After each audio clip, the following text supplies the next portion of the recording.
appreciate that. Do you think Rhea and Jeff would have done something like that? Maybe because they're old. I'm upset. I really need Pam and made the right decision. I know. If you're worried about me, then I would have known I'm worth so much more than this. I'm actually so much better than this. Just a disclaimer.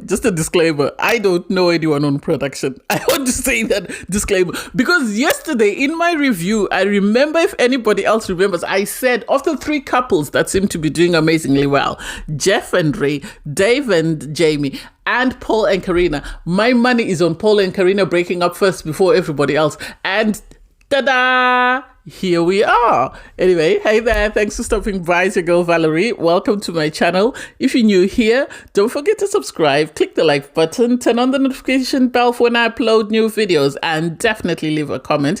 In this episode, I'll be reviewing Married at First Sight Australia, Season 12, Episode 34. So we're introduced to three people, and I guess we'll get to know who they are and what they're all about as the episode proceeds. Anyway, so it's a new week. You start off with Jeff and Rhea. They are the most stable couple in the experiment as far as I'm concerned. They have been trouble-free. They've, yes, involved themselves in the Jackie and Ryan situation, but mostly have kept to themselves. So they're happy that they're in a very good space. They're giddy, they're excited, which I love for them because they have really tried to make their marriage work. So kudos to them. You have Adrian and Afina. They're excited at the feedback that they received from the experts. They're happy that they're in a very good space and they seem to be very comfortable. I feel like they need to talk more. They need to go into depth about their relationship. Yes, Afina brings up that Adrian is happy to do long distance, but is he happy to do long distance with a single mother is the question that we need to know. And they have chosen to sort of bury their heads in the sand and not talk about it and just pretend as though nothing happened. But hey, who are we to judge? You have Jamie and Dave. Jamie and Dave are still sort of going through the wreckage of their relationship from the last time, Dave said he's not really feeling romantic feelings towards his wife. They are having a conversation and they're sort of dissecting the feedback they received and where they are in their relationship. Jamie is happy that when Dave spoke about their relationship with the experts, he seemed more emotional. He seemed more engaged. He says, he's developing stronger feelings for Jamie and he can see himself falling in love, which in turn excites Jamie. The way Jamie and Dave have handled their relationship is totally different to Afina and Adrian. Afina and Adrian have decided to live in the moment, whereas Jamie and Dave are actually dissecting their relationship. They're actually looking at what is working for us, what is not working. How do we get it to work? How do we fix it? Okay, let's fix it. When we fix it, is it working? No, it's not working. Let's go back. Let's dissect, which I really love, which is what a relationship is. At the start, it's trial and error until you sort of get into a rhythm and into a pattern and you understand your partner. So I don't understand why Afina and Adrian have chosen to sort of turn a blind eye and pretend as though they can't see the big red flag waving in front of them. You have Carina and Paul. Carina and Paul make it seem like they're the happiest couple in the experiment. They make it seem like they're the most successful in the experiment. And personally, I don't think so. As I said yesterday in my prediction that they are going to be out of the couples that I think will say yes on final vows, they are the ones that are going to break up first. Well, I still maintain that. That's if they get to final vows from the trailer that I've seen. Because at the end of the day, they have a lot of issues, and their issues are not just Paul, it's both Paul and Carina, and unless they can sort of open their eyes and work on it, they're going to struggle. You have Beth and TJ. Well, Beth feels betrayed and she feels like, TJ let her down because they'd both agreed to write stay and he wrote leave. He says he's been honest with her from the start and yet he's being told that he's being a politician and yet he's tried all along to be as honest with her as possible. Unless they were bits edited out, we got the impression that they were happy, they were excited, they were attracted to one another and they were all over one another. So it's a surprise to us that he's not feeling her that way.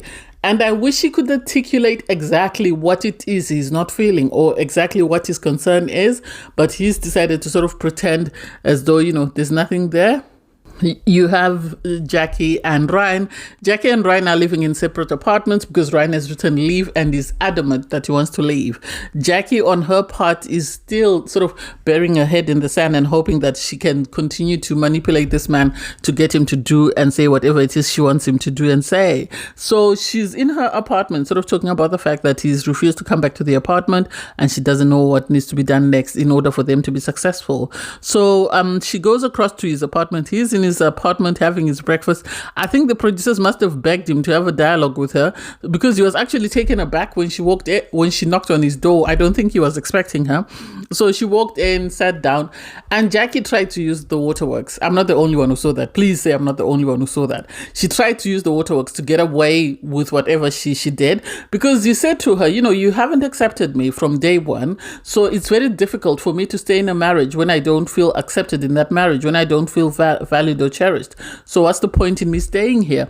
And for Jackie to say, I've Googled how to accept someone, and it's like Jackie's playing games, because I get the impression that she might have been an actress that the producers brought in, because why is she sort of, saying, I Googled how to sort of accept someone? Where would you find that information? I've always said that her relationship ideas are based on what she's read or what she's seen. They're not realistic. They're not from experience. And this is more obvious now than ever, because why are you Googling how to accept someone? That's something that you just should come to you naturally. And Ryan is right to say it should come to him naturally. For her to sort of want him to sort of say, okay, let's move on. Ryan, I don't think is going to accept Jackie back. I think he's one of the people who's going to either be linked to the new people that were shown at the start, unless I'm mistaken, because at the end of the day, Jackie has done everything she can to sort of break this man. And now she's realized that now this man is not broken, but he's actually leaving me. I feel like all this sort of hoopla, all this, oh, please forgive me, please this, she's only doing it because she wants to be the one who breaks up with him. Because if you remember very well, I think it was after the dinner party or at the dinner party, she said, I don't lose people, people lose me. So the idea that she's losing this man who she thinks is beneath her is something she didn't bargain for. And I think this is why she's trying her best to win him back, so that if she wins him back, then, she can then break up with him and say, oh, at the end of the day, I didn't lose him, he lost me. But I hope Ryan sticks to his guns. Yes, he was very compassionate and empathetic with her. He said, I care about you, but I need time. I'm not coming back to the apartment. And sadly for Jackie, this is something she hadn't sort of thought about. I think she thought once she goes and she apologizes, he'll come back with her. And so for him to say no, it's going to be interesting. So you have the couples in their apartment sitting and waiting, and then they receive a letter. I remember seeing something on TikTok about this task, and I thought, oh no, they wouldn't do it. No, that's silly. Because it makes a mockery out of the whole system, in the sense that married at first sight is you legally getting married to someone and then deciding whether or not you want to get a divorce in 8 weeks. So the audacity to bring in people that were not matched and say, oh, it's a temptation week. It's like, why are we doing this? This is the end of the journey. You should have done that maybe halfway through the journey, then people could have made their decisions. Because at this point, the only people you'd expect to participate are either TJ and Beth or Ryan and Jackie, because everybody else seems to be set in their couples. I really don't get it. I think it makes a mockery of the system. It's bad enough they brought Elliot back with Lauren. Now they're bringing in, people to see if someone will be tempted. That doesn't make sense to me. It really doesn't, because you wouldn't do that in real life. So why are we doing it now? Anyway, the couples receive letters to say, they need to split up because there is individual tasks that they need to participate in. So you have everyone going, the girls mainly stay in the rooms that they were in, and the guys are taken to separate rooms, and then they receive their letter. So first up is Ree and Jeff. This really was a task that they could have easily given it to them in the same room, because at the end of the day, their heads were never going to turn, because you have Ree immediately read the letter and say, oh, okay, I'll go back. I don't even know why I got dressed, because at the end of the day, I'm not going anywhere. I'm happy with Jeff. He is everything I asked for, so I'm not going anywhere. Jeff, on his part, takes his Game Boy out and starts playing, because he says, I'm not doing anything, because, Ray is it for me. And they are the most stable couple in the experiment. So the idea that they would want to tempt them with this doesn't make sense. These people knew each other before they entered the experiment. These people were friends before they entered the experiment. Even if they are not happy, they're always going to look out for each other's best interests. For Ray to say, I bet my life, and then she went, oh my God, I'm dead, because what if his head is turned? I think Ray is more panicked than Jeff. Jeff is stable. He's happy. You have Ray go and read a book, Jeff go and sit down and continue playing his Game Boy. That was a wasted challenge. They could have given them something else. They could have asked them to write the worst thing about each other. And still at that, I don't think they would have done anything malicious or anything vindictive. So the idea that somebody thought that these two people's heads are going to turn is a waste of time. Oh, the letter deliveries continue. We see Jamie and Dave pick up their letter, but we don't get to hear their responses as of yet. I assume they're saving their best till last, or the obvious till last. So next up is Beth and TJ. Beth is saying her problem is the fact that TJ was undecided, or he wrote leave at the commitment ceremony. So that means he's already on his way out. So the idea that she would want to stay in the experiment and sort of ignore this alternative doesn't make sense to her. So she chooses to go on the date with the person. TJ on his part is saying he's struggling in his current connection. He doesn't know whether it is the right thing for him or not. So he is open to the idea of meeting his alternative person to see if they are a better match for him or if Beth is it. So he agrees to go. Is anyone surprised? No.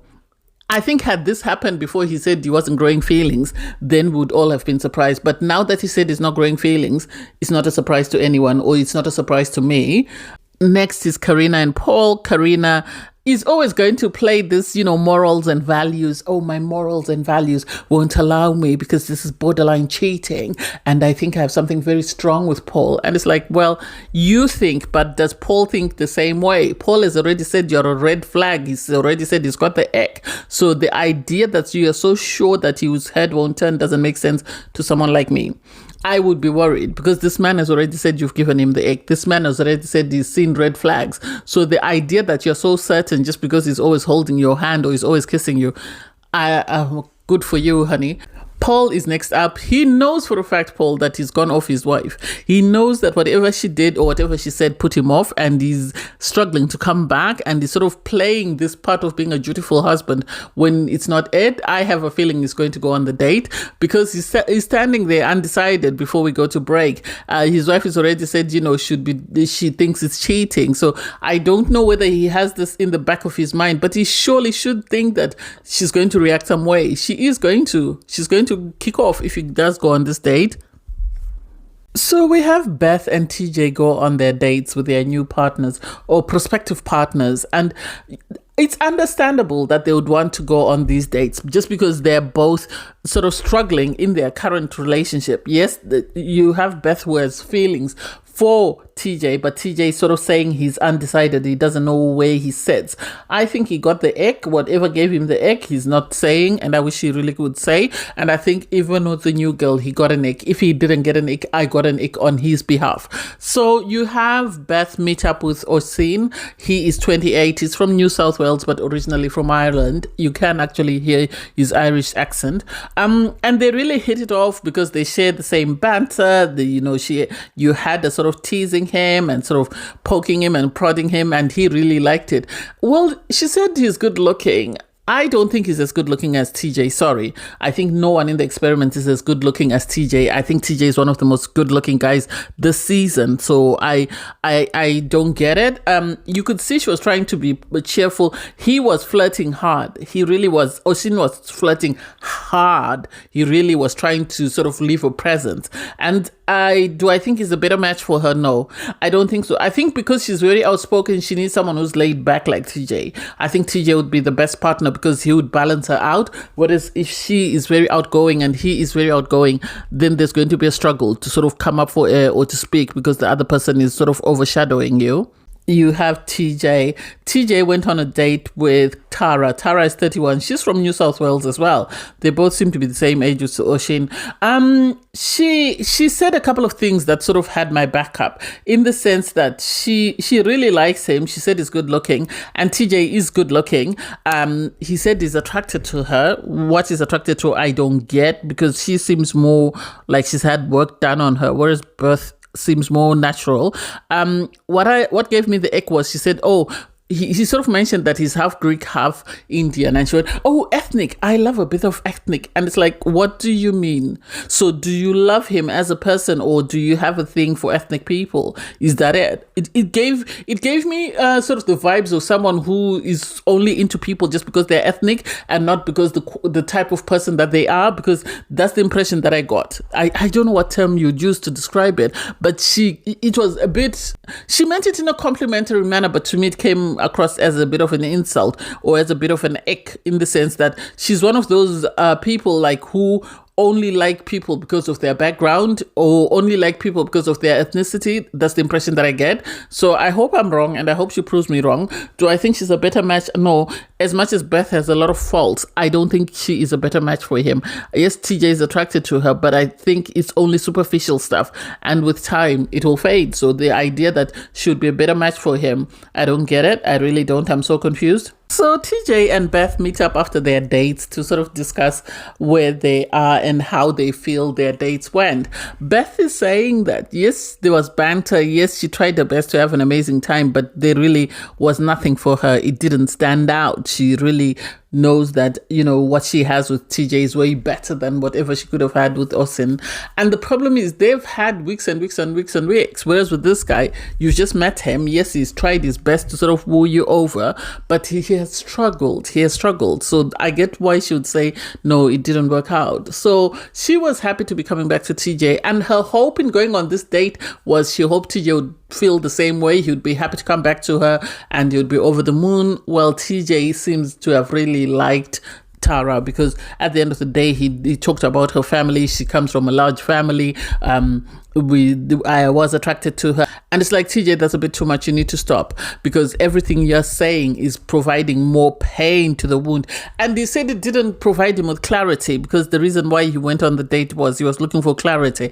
And this is also what Beth was hoping, that in him going on the date, he would get clarity and he would realize that Beth is it for him. But it seems going on the date didn't make any difference to him. He's still in the same space that he was before he went on the date. He's still undecided, and it seems like he's more sort of leaning towards Tara than he is actually Beth. And you could see Beth was devastated. She really was, because this is something she didn't account for. And so to come into this date, sit down with this man, and this man continue to say he's struggling to understand where he is something that is devastating for her. And I hope he tells her the truth and is honest with her, and if it's time for her to move on, she can move on. And sadly, as she acknowledged, this is her first relationship, so it is going to be painful.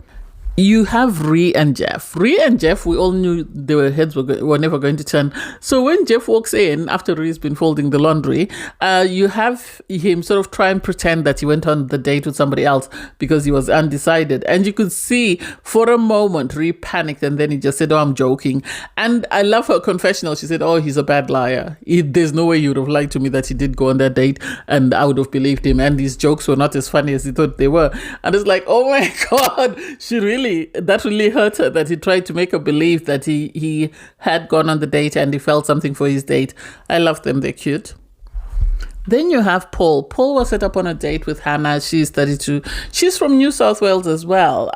She seems a bit more older, a bit more mature, a bit more independent-minded. So when she came, she really came in guns blazing. I think she already knew that Paul was in a happy marriage. Someone must have told her. So she did ask him, if you're in a happy marriage, why are you here with me? Why are you not with your wife? And at that point, I think Paul realized that he had made a mess, and he was trying to sort of clean up, because he started saying, I have a curious mind, so I was just curious. I wanted to see who else had been matched with me. I was just curious. And it's like, Paul, you can't just say you're just curious, because as Hannah said, I don't want to be in a relationship with someone who's that curious, because he's always going to be going for somebody else because he's very curious. And so Paul, sadly, I think he realized the moment she kept asking him, why are you here? Why are you here? Then he started backpedaling. He started making it seem like it was just a waste of his time. He asked the producers to take him back, and it's like, Paul, it's too late.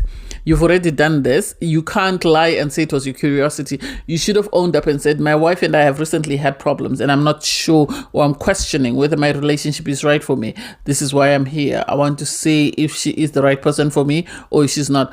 Instead of him lying that, oh, we're doing amazing, we're a great couple, we're a perfect match. Now you're in this position whereby your perfect match is in jeopardy because she's going to find out that you went on the date. Because you even had Hannah ask him, so does your wife know that you're here? And he went, oh, well, I think she'll find out. That's when he realized you're screwed. So you have Paul come back to face the music because obviously we all know that he's in trouble because of the fact that he went on this date, and I think the producers were speeding home to tell Carina, and you have Carina playing the dutiful wife. I feel like, as I said before, Carina is known to someone on production, and someone must have been giving her a heads up of what to do or what to say so that she comes out looking like the victim. I don't think she's the victim. I thought she was they're aggrieved up until she made the remark about Ree and Jeff. They have nothing to do with her. Anyway, Paul comes back and he tries to sort of mop up his mess. He's cuddling her, he's kissing her. Yes, I went on the date, but I was just thinking about you. I was just talking about you. I was just curious. He knew he screwed up the moment the girl came in and told him that you're screwed.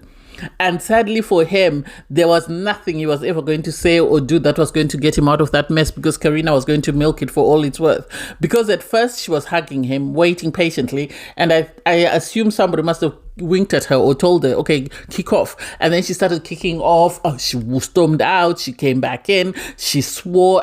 And I was side-eyeing her because she said her morals and her values. And I'm not Catholic, so I don't know. But the way she was swearing, I was looking at her and thinking, girl, I thought you said you have your morals and your values. Yes, she is aggrieved. Yes, he did her wrong by going on this date. But the audacity for her to make herself feel better than, this is why I say she should have been held to account. Because am I the only one who heard her say, oh, but Ree and Jeff would never do that? Or is it because they're older? And it's like, what has their age got to do with you and your husband? If you and your husband are struggling, I agree with Paul, that has nothing to do with Ree and Jeff. And besides, Ree and Jeff's relationship is totally different to your relationship. They don't interfere in everybody else's mess. They have moved at their own pace. They haven't bothered sort of going along with anybody else's mess. So the idea that you feel like you're better than them and you should have behaved better doesn't make sense. For her to kick off, walk out, and then be told to go back in so that he can leave and continue to kick off, this is cheating, you cheated on me, you did this, that, and the other, I don't trust you. And it's like, one moment you're saying he's the best thing since sliced bread. The next minute you're shouting and screaming and yelling at him. Which is it? Do you like him or don't you? Because we're now getting whiplash from the constant sort of change in your temperament about your husband. I said this before, I'll say this again. Carina thought she was going to be the one in the happiest marriage. And so the idea that she's in this marriage with someone who's not falling at her feet, who is not worshipping the ground she walks on, she can't seem to fathom that. The idea that there are couples like Beth and Jeff that are working better than she is in her couple, she can't fathom that. Am I the only one who feels some type of way? Because as much as she is aggrieved, the audacity to bring up Jeff and Ree. What have Jeff and Ree got to do with her relationship? What have Jeff and Ree got to do with the issues that she's having in her marriage? For her to call out their age and say maybe because they're older, this is why they don't behave the way you behaved. I didn't like that. Jeff and Ree have never had any issues with them. And so the idea that somebody would want to bring them in just because she is not getting away doesn't make sense. Was Paul wrong for going on the date? Yes, he was. But I also don't like the comments, the snarky remarks that Carina keeps making. I'm better than this. Oh, why didn't you behave like so and so? They're older. Why do you have to make these questionable comments every single time and then sit on your pulpit and preach to us and tell us that I'm Catholic and in my religion, in my beliefs and my values? I'm not buying that. She's just as to blame for this issue as her husband. And I get why he went on the date, because I think at times when she's upset away from the camera, she says some of the most malicious and vindictive things. That's just my opinion. Anyway, thanks guys for watching. Please don't forget to like, share, comment, and subscribe. And click the link in my video to watch my review from episode 33. Bye guys.